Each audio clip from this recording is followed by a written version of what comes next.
Ito, doktor. Ganito sa panahon namin, pwede nang sumagot ng pabalang kahit hindi mo tawagin. Walang respeto kung umasta.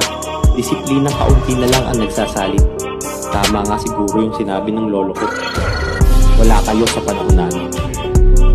Ayaw ng ilaw na maliwanag, kaya sa laro ng dilim sila panatag. Sa likod ng telepono na lang matatapang, sa pakikipagtalo pa sa kapwa nakababad. Hindi na marunong makontento. Hindi rin naman masamang gustuhin maging perfecto.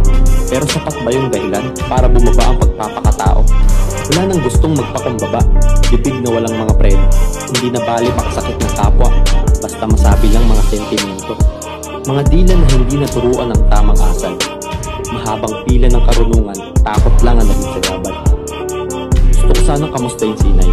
Kung natutuwa pa kaya siya sa ginagawa ng mga anak. Malalakas lahat ng loob, pero sa maling paraan ginagamit. Patakarang walang sumusunod. Mata kahit may pahiwatig.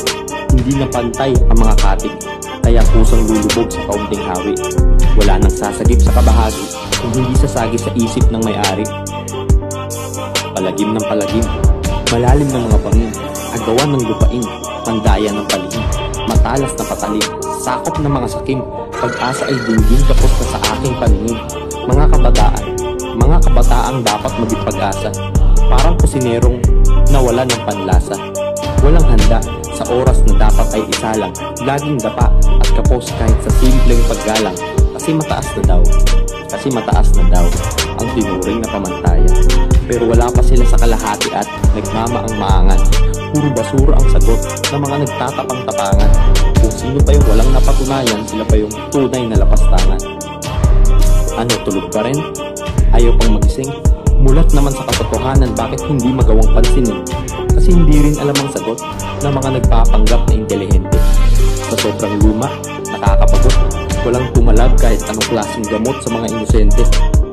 Sapaw lahat ng magagandang hangarin. Kung nag-uumapaw ang mga maling gawain.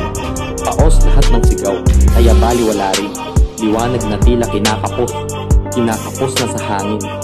Tema na nais kong kariin, pagkabuklod-buklo rin. Punasan ng mga luhat, makinig ka sa hinaing at mga daing. Patikim pa lang to, kaya huwag kang mabubusog.